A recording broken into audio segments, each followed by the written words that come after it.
Assalamualaikum warahmatullahi wabarakatuh. Perkenalkan, nama saya Mutia Arika Putri dari jurusan Kebidanan Prodi Sarjana Terapan tingkat 1. Kali ini saya akan menjelaskan secara singkat kedudukan bahasa Indonesia dan sejarah perkembangan ejaan bahasa Indonesia. Bahasa Indonesia memiliki kedudukan yang sangat penting, seperti yang tercantum dalam Ikrar ketiga Sumpah Pemuda 1928 dengan bunyi, "Kami Putra dan Putri Indonesia menjunjung bahasa persatuan bahasa Indonesia." Dan Undang-Undang Dasar Republik Indonesia 1945 Bab 15 Bendera, Bahasa dan Lambang Negara serta Lagu Kebangsaan. Pasal 36 menyatakan bahwa bahasa negara ialah bahasa Indonesia.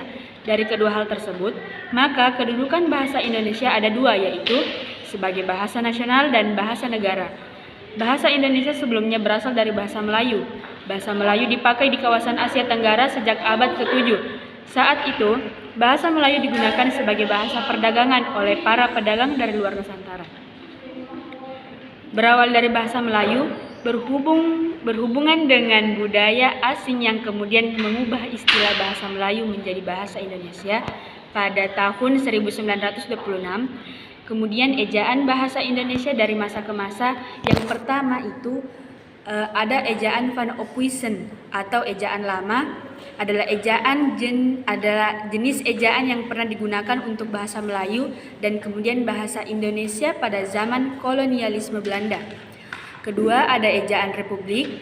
Ejaan Republik adalah ketentuan ejaan dalam bahasa Indonesia yang berlaku sejak 19 Maret 1947. Ejaan ini biasa dikenal sebagai ejaan Soewandi atau Menteri Pendidikan dan Kebudayaan kala itu, yang mengumumkan berlakunya ejaan tersebut. Yang ketiga, ada ejaan bahasa Indonesia yang disempurnakan. Nah, ejaan bahasa Indonesia yang disempurnakan ini adalah ejaan bahasa Indonesia yang berlaku dari tahun 1972 hingga 2015, menggantikan ejaan baru, serta kembali berlaku sejak tahun 2022, menggantikan ejaan bahasa Indonesia.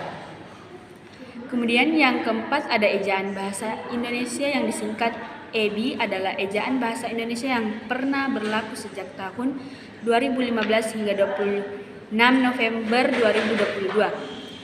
Ejaan bahasa Indonesia diatur berdasarkan Peraturan Menteri Pendidikan dan Kebudayaan Republik Indonesia Nomor 50 Tahun 2015 yang menggantikan ejaan bahasa Indonesia yang disempurnakan.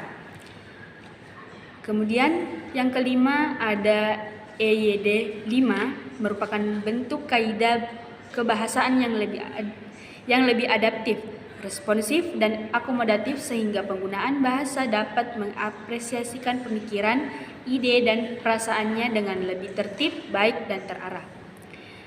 Itulah tadi beberapa sejarah perkembangan ejaan dari masa ke masa serta kedudukan bahasa Indonesia. Sekian dari saya, lebih dan kurangnya mohon dimaafkan. Wassalamualaikum warahmatullahi wabarakatuh.